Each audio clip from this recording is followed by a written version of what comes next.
You've seen them, right? All those ads for commission-free Forex trading. And you have to wonder, how do they make any money? Well, you know what they say, there is no such thing as a free lunch, especially in the world of finance. Today, we are going to pull back that curtain on one of the most basic, and let's be honest, often hidden costs in all of trading. I mean, that's the real question, isn't it? If there's no commission, how are these massive brokerage firms staying in business? Are they just running a charity for traders? Spoiler alert, no, they are not. So, the secret, the way this whole business model works, it all comes down to something called the spread. And it's not some fee you'll see on your monthly statement. Oh no, it's way cleverer than that. It's a cost that's built right into the price of every single trade you make. Okay, so here's the official definition. For any currency pair, at any given second, there are two prices. You've got the bid price, that's what a broker will buy the currency from you for. And you have the ask price, that's what they'll sell it to you for. And that tiny little gap between those two numbers, that's the spread. And that's their profit, right there. To make this crystal clear, let's just forget about currencies for a second and think about a used iPhone store. They'll offer to buy your old phone for, say, $999. That's their bid price. Then they put it right back on the shelf, not for $999, but for $1,000. That's the ask price. That $1 difference, that's their profit. That's the spread. And a Forex broker is doing that exact same thing, just with currencies, millions of times a day. Now, in the Forex world, this price difference isn't measured in dollars. It's measured in something much, much smaller called pips. You can just think of a pip as a tiny fraction of a cent. And yeah, it sounds insignificant, but trust me, when you're trading huge amounts of a currency, those tiny little pips add up incredibly fast. All right, so you get what a spread is, but of course, it couldn't be that simple.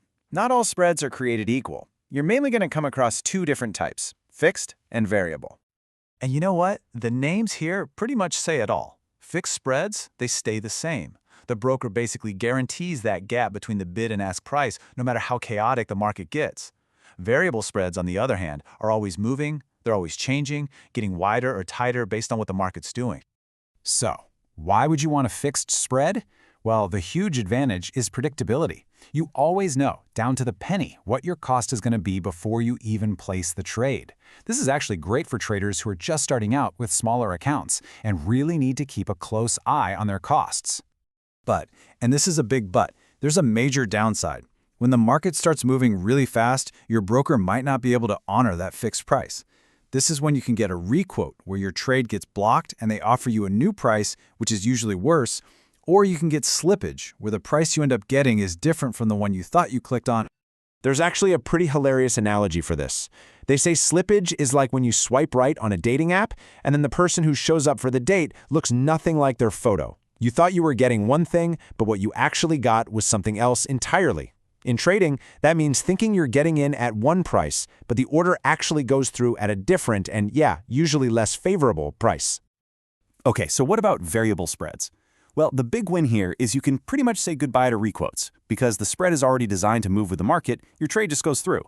Plus, these brokers usually get their price quotes from a bunch of different sources, think big banks, who are all competing with each other. And all that competition often means you get much tighter, better spreads, especially on the major currency pairs like the euro versus the dollar. The risk, of course, is volatility.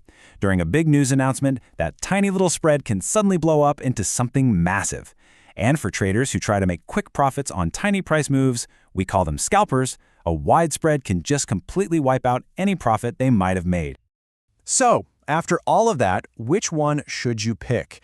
Look, there's no single right answer here. It really truly depends on your own trading style, your account size, and what you care about most. This little table here really breaks it down well. If you're starting with a smaller account and predictable costs are your #1 priority, fixed spreads are probably for you. But if you've got a larger account, you're trading a lot, and you absolutely need fast execution without any requotes getting in your way, then a variable spread is almost certainly the way to go. It's really a trade-off between knowing your cost up front and getting the best possible performance. Okay, so we've been talking about pips and spreads, but what does this actually mean for your bottom line? Let's turn this kind of abstract idea into a real dollar amount. Let's just use a simple example. Let's say the spread on a trade you want to make is 1.4 pips. It sounds like nothing, right? So what does that tiny number actually cost you in real money?